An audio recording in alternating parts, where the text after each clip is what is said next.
So today we are going to be making these really pretty Russian Easter cakes. And I'd seen so many pictures of these before. I like kind of how they swirl. Also that you make them in tin cans. So it's super kind of decadent looking, I think, year round. But I thought that you guys might want to make them with me over this weekend.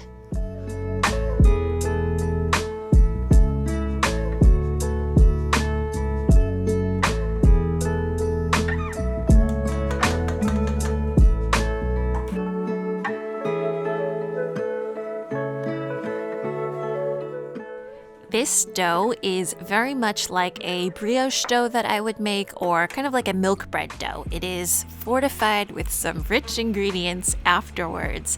But I'm going to start off making the dough on kind of a low speed with the mixer because I don't want to create too much heat from the friction from the mixing. So we're going to go kind of low and slow, 10 minutes, and we're going for kind of that window glass effect that I'll show you all afterwards before I add in my butter.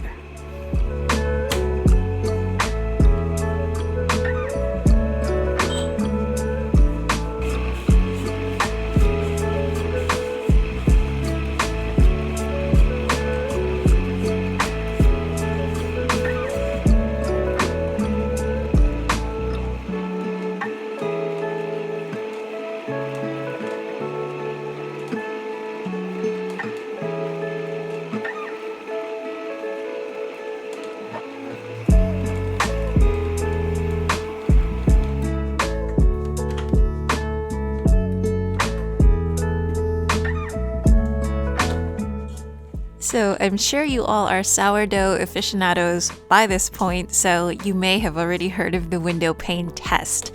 But basically, once you work dough for a while, the gluten, it starts getting stronger, the networks develop, and basically you can stretch a dough pretty thin, like almost so much so that you can see through it, and the dough won't tear.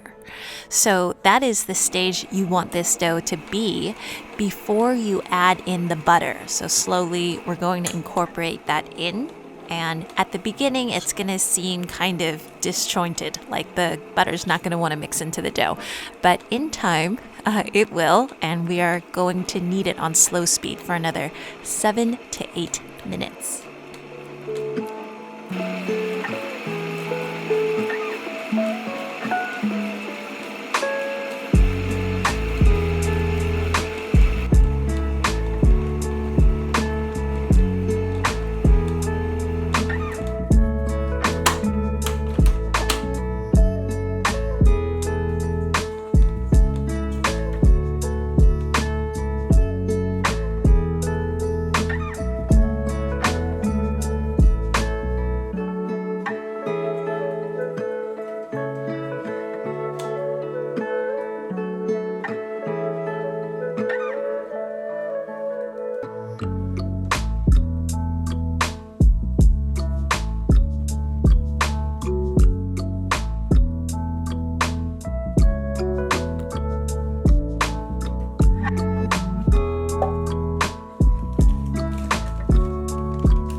So while you are waiting, you actually want to prepare 4 tins. And just what I did was I brushed the insides with some vegan butter and then I lined it with the parchment paper. But later on, we're going to have to take out the parchment anyways. So just kind of have those ready.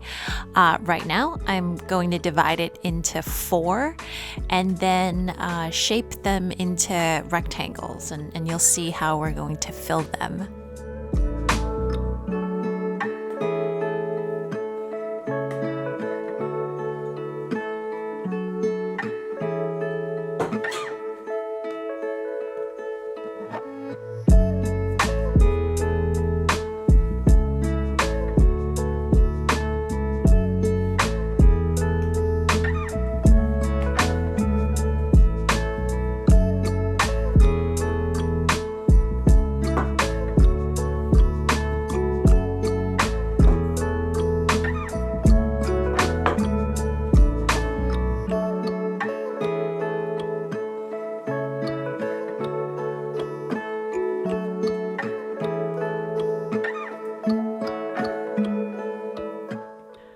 this is a very indulgent dessert. This reminds me of the cinnamon rolls that you'd see made at the mall, kind of a US cultural reference.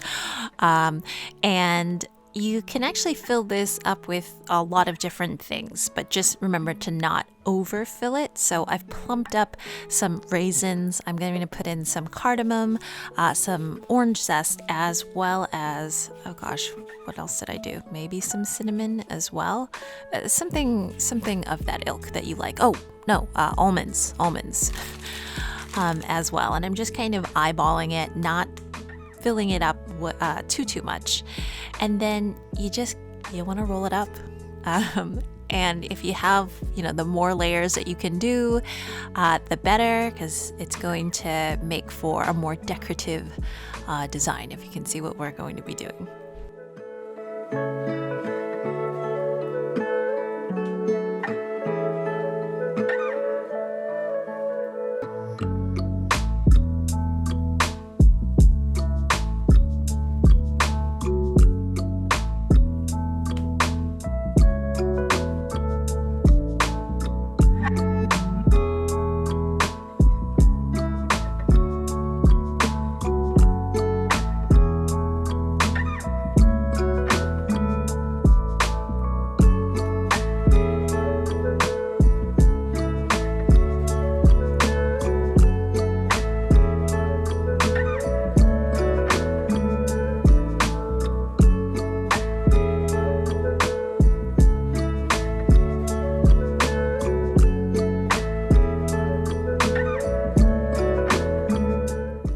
You'll see that I didn't cut completely through, and the way that those layers are formed is after we cut it, essentially, as you twist, those layers show on the outside.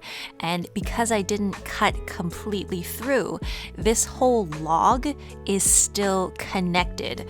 So now, my dough is getting a little bit soft. So now I just twist it a little bit. It's okay, nobody can see it, but you want to make sure that the layers that you cut are shown on the outside versus the inside. Okay, because there's a side that shows the layers and then there's not a side that shows the layers. And because, this is pretty much done, because it was so soft, I had to take out the parchment. It was also a little bit bigger than my tins. So just rolling those back up, and then you can finish off with the other 4.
How pretty are those? I don't know about you guys. As a former baker, I love making pastries. It's a highly decadent to eat, but I really love seeing the final product. So I hope you guys all enjoyed this really delicious recipe, and just super fun to eat, super gorgeous. So hope you all have a lovely Easter weekend, and I will see you guys all again soon. Bye.